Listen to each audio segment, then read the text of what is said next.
when tensions ratchet up between two de facto nuclear weapon states, the rest of the world is not going to stand by and watch.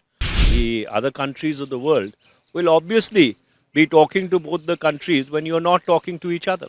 The message has gone to Pakistan that if it continues to use terror as an instrument of state policy, there would be punitive consequences.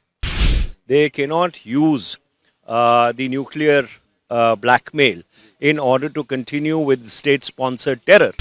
The statement which has come from the President of the United States of America, Mr. Donald Trump, is, whether you like it or not, a factual statement.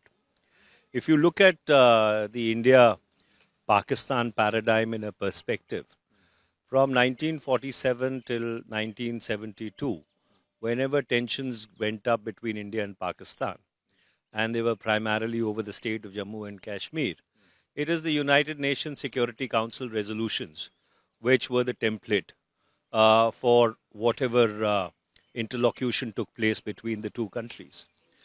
After 1972 till 1990, it was the similar agreement which injected bilateralism into the relationship. But when Pakistan started waving the nuclear word, 1990 onwards, and the then Deputy National Security Advisor, Robert Gates, came to India on the 19th of May, 1990, then onwards, whenever there has been a flashpoint in the India-Pakistan equation, there has been intervention by foreign powers led by the United States of America. It happened in 2001 at the height of Operation Parakram. It happened subsequently when tensions went up between India and Pakistan post the 26/11 terror attack. It happened again after the Uri surgical strike.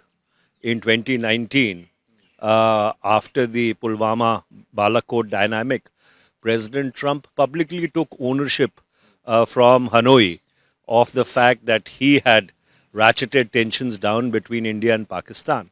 And on 10th of May 2025, his social media post and the subsequent statement by Secretary of State Marco Rubio again testifies and underscores to the fact that there has been back channeling, brokering, arbitration, third party mediation, whatever you may like to call it. You see, the bottom line ultimately is that when tensions ratchet up between two de facto nuclear weapon states, the rest of the world is not going to stand by and watch when you have missiles flying from there to here and everywhere. So therefore, the other countries of the world will obviously be talking to both the countries when you're not talking to each other. After talking to Prime Minister Modi, जो कल उन्होंने बोला है जिस तरह से कि पाकिस्तान को दिखा दिया है कि आप दोबारा अगर करेंगे तो हम दोबारा इससे भी ज़्यादा जवाब देंगे, और जिस तरह से उन्होंने बोला कि हमने 3 वहाँ पे अटैक भी किए हैं, क्या कहेंगे सर देश की आर्मी और